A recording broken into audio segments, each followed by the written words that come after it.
Hi నమస్తే, నేను మీ journalist రెహమాన్ని. YSR Congress party ప్రస్తుతం ఉత్తరాంధ్రపై చాలా ఫోకస్ పెడుతున్నట్టు అర్థమవుతుంది. ఎందుకంటే వైఎస్ఆర్ కాంగ్రెస్ పార్టీ అధినేతకు ఉత్తరాంధ్రకు ఉన్నటువంటి ప్రయారిటీ ఏంటనేది అర్థం వచ్చినట్టుంది. ముఖ్యంగా ఉత్తరాంధ్ర విషయంలో చాలా క్లియర్ కట్ అయినటువంటి ఒక స్ట్రాటజీతో ఆయన ముందుకు వెళ్తున్నట్టు అర్థమవుతుంది. దీనికోసం ఆయన ప్రధానంగా 2 రకాల మార్గాలను ఎంచుకున్నారు. ఒకటి, ఉత్తరాంధ్రలో సాధ్యమైనన్ని ఎక్కువ పర్యటనలు చేయడం. రెండవది, ఉత్తరాంధ్రలో నాయకత్వాన్ని సమూలంగా మార్చడం. ఈ రెండిటిపై ప్రస్తుతం ఫోకస్ పెట్టారు. ఇక ఉత్తరాంధ్ర మాత్రమే ఎందుకు? Why not Rayalaseema, why not Godavari districts అనే ప్రశ్న రావచ్చు. ఎందుకు ఉత్తరాంధ్ర అంటే, ఉత్తరాంధ్ర అనేది చాలా కీలకమైనటువంటి ప్రాంతం. ముఖ్యంగా కూటమి ప్రభుత్వానికి ప్రస్తుతం ఇప్పటికిప్పుడు గనక ఎన్నికలు జరిగితే ఉత్తరాంధ్రలో ఉన్నటువంటి 34 అసెంబ్లీ నియోజకవర్గాల్లో దాదాపుగా 1-2 తప్ప 33 నియోజకవర్గాలని కూటమి ప్రభుత్వం ఖచ్చితంగా కోల్పోతుందనేది వివిధ రకాల సంస్థల సర్వేల ద్వారా, క్షేత్రస్థాయి రిపోర్ట్స్ ద్వారా అర్థమవుతున్నటువంటి పరిస్థితి. ఇది వైఎస్ఆర్సీపీ అనుకూల సంస్థల సర్వే రిపోర్ట్ల ఫలితం కాదు, మరేది కాదు. అన్ని రకాల న్యూట్రల్ సంస్థలు సేకరించినటువంటి డేటా ఇది. ఉత్తరాంధ్రలో పరిస్థితి కూటమి ప్రభుత్వానికి చాలా ఘోరంగా ఉంది. ఉత్తరాంధ్ర 34 నియోజకవర్గాల్లో మొన్న జరిగినటువంటి అంటే 2024 ఎన్నికల్లో వైఎస్ఆర్ కాంగ్రెస్ పార్టీ ఒక్క స్థానం కూడా గెలుచుకోలేదు. అదే సమయంలో ఉత్తరాంధ్ర అభివృద్ధికి వైఎస్ఆర్ కాంగ్రెస్ పార్టీ చాలా పెద్ద ఎత్తున కృషి చేసింది 2019-24 మధ్య అధికారంలో ఉన్నప్పుడు. సో విశాఖ రాజధానిగా ఎంచుకుంది. విశాఖ డెవలప్మెంట్ని విశాఖ డెస్టినేషన్ సిటీగా పెద్ద ఎత్తున విశాఖ అభివృద్ధికి మూలంగా, ఉత్తరాంధ్ర అభివృద్ధికి మూలంగా వైఎస్ జగన్ ఏవైతే ప్రాజెక్టులు, పనులు చేపట్టారో గతంలో, అవి ఇప్పుడు ఒక్కొక్కటిగా ఫలితాలను ఇస్తున్నటువంటి పరిస్థితి. ఇది 3 రకాలుగా చెప్పవచ్చు ఇక్కడ. ఒకటి, భోగాపురం ఎయిర్పోర్టు వైఎస్ జగన్ ప్రారంభించారు. వైఎస్ జగన్ హయాంలో శంకుస్థాపన, భూమి పూజ జరిగింది. వైఎస్ జగన్ ప్రభుత్వమే దీనికి సంబంధించినటువంటి అన్ని అనుమతుల్ని సంపాదించి పనులు ప్రారంభమవడానికి ఆస్కారం ఏర్పడింది. అనుకున్నట్టుగానే వైఎస్ జగన్ ఆనాడు ప్రకటించినట్టుగానే 2026 నాటికి తొలి విమానం ఎగురుతుందని ఆనాడు ఎప్పుడైతే వైఎస్ జగన్ ముఖ్యమంత్రిగా ఉన్న హోదాలో చెప్పారో, అదేవిధంగా 2024లో ఇటీవలే భోగాపురం ఎయిర్పోర్ట్ అనేది, రన్వే అనేది ప్రారంభమైంది, విమానాశ్రయం ప్రారంభమైంది. అదే సమయంలో కిడ్నీ ఫౌండేషన్ ఏదైతే ఉద్దానం కిడ్నీ ప్రాజెక్ట్ ఏదైతే ఉందో దానికి సంబంధించినటువంటి పనులు కూడా వైఎస్ జగన్ హయాంలోనే పూర్తయ్యాయి. దశాబ్దాల కళ, దశాబ్దాల నుంచి ఉత్తరాంధ్రను, ముఖ్యంగా శ్రీకాకుళం, విజయనగరం జిల్లాలని పట్టి పీడిస్తున్నటువంటి సమస్య కిడ్నీ సమస్య. ఆ సమస్యకు ఒక శాశ్వతమైనటువంటి పరిష్కారాన్ని వైఎస్ జగన్ హయాంలో చూపించడం వల్ల అది వాళ్ళ ఫలితాలను ఇస్తుంది. కిడ్నీకి సంబంధించినటువంటి వ్యాధులు చాలా వరకు తగ్గుముఖం పడుతున్నాయి. కిడ్నీ వ్యాధి అంటే గతంతో పోలిస్తే, గతంలో ఏ విధంగా అయితే పెరుగుతూ పోయే కేసులు, ఆ పెరుగుదల ఇప్పుడు తగ్గింది. దీనికి కారణం ఉద్దానం కిడ్నీ ప్రాజెక్టు, ఉద్దానంలో ఏర్పాటు చేసినటువంటి వాటర్ ట్రీట్మెంట్ ప్లాంట్ కావచ్చు, ఉద్దానం కిడ్నీ ఫౌండేషన్ కావచ్చు. సో ఈ ప్రాజెక్టు వల్ల అక్కడ ఒక అనారోగ్యంతో బాధపడుతున్నటువంటి ప్రజలకు ఒక శాశ్వతమైనటువంటి ఒక చెక్ లభించింది. ఇక మూడవది, విశాఖ ప్రాంతంలో నాడు వైఎస్ జగన్ హయాంలో తలపెట్టినటువంటి పరిశ్రమలకు సంబంధించినటువంటి ప్రోగ్రెస్. ఈ ప్రోగ్రెస్ కూడా ఇటీవల కాలంలో, ఈ 2 ఏళ్ల కాలంలో ఒక్కొక్కటిగా కనిపిస్తున్నాయి. అది అదానీ, గూగుల్ సంయుక్తంగా ఏర్పాటు చేస్తున్నటువంటి 1 గిగావాట్ డేటా సెంటర్ కావచ్చు, ఇక ఇతరమైనటువంటి ప్రాజెక్టులు కావచ్చు.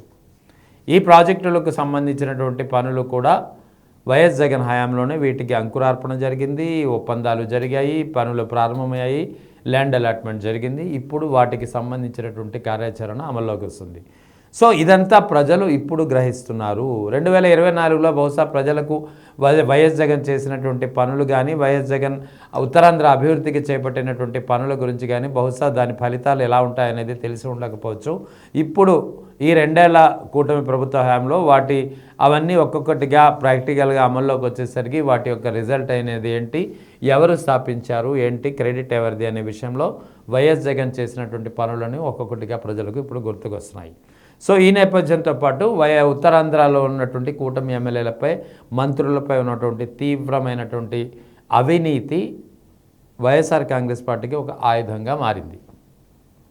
సో ఈ నేపథ్యంలోనే వైఎస్ జగన్ ఉత్తరాంధ్రపై ఫోకస్ పెట్టారు. ఈసారి ఖచ్చితంగా 34 నియోజకవర్గాల్లో కనీసం 30 నియోజకవర్గాలు గెలవాలనేది ధ్యేయంగా ఆయన లక్ష్యంగా పెట్టుకున్నారు. ఇందుకు సంబంధించి తరచూ పర్యటనలు చేస్తున్నారు. అది విశాఖ స్టీల్ ప్లాంట్లో జరిగినటువంటి ప్రమాద ఘటన కావచ్చు, లేదా ఇతరత్ర ఘటనలు కావచ్చు, తాజాగా సిదిరి అప్పలరాజు పరామర్శకై చేపట్టినటువంటి యాత్ర కావచ్చు. ముఖ్యంగా ఉత్తరాంధ్ర పర్యటన వైఎస్ జగన్ చాలా ఫాస్ట్గా చేస్తున్నారు. అంటే చాలా ఫాస్ట్గా ఆయన ప్రతిసారి, అంటే ఆల్మోస్ట్ ఒక 2 నెలలకు ఒకసారైనా ఉత్తరాంధ్ర పర్యటన వైఎస్ జగన్ది ఉంటుంది. దీనికి సంబంధించి ఈ పర్యటన పరామర్శల రూపంలో కావచ్చు, లేదా ఏదైనా ప్రమాదం జరిగినప్పుడు కావచ్చు, లేదా ఇతర సమస్యల్ని అడ్రస్ చేయడానికి కావచ్చు.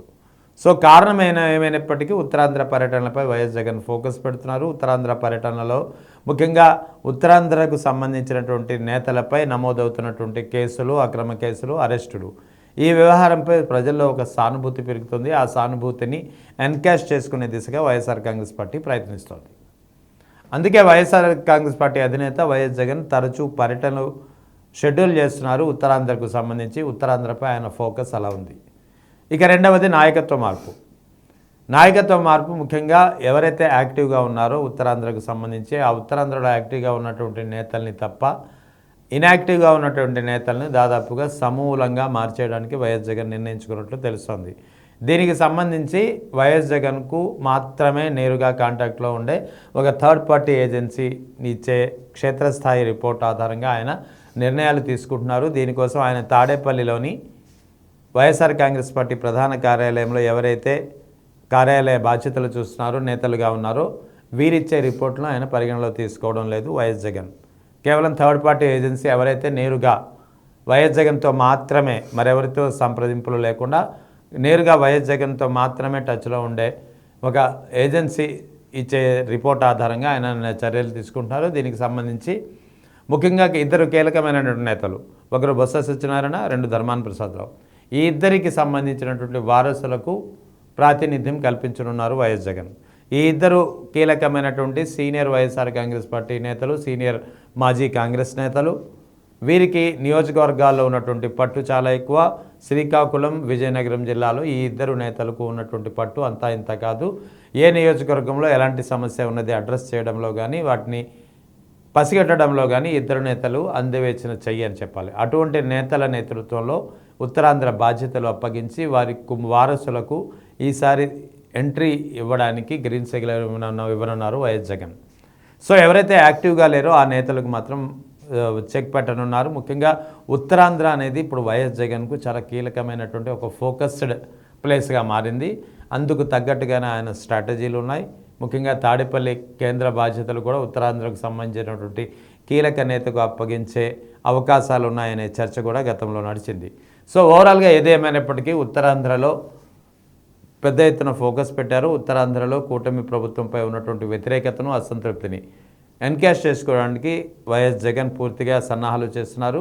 పెద్ద ఎత్తున నాయకత్వం మార్పు చేయనున్నారు. మరోవైపు తరచూ పర్యటనల ద్వారా ఉత్తరాంధ్రలో పార్టీ క్షేత్రస్థాయి నుంచి బలోపేతం చేయడానికి అన్ని మార్గాల్ని ఆయన అవలంబించనున్నారు.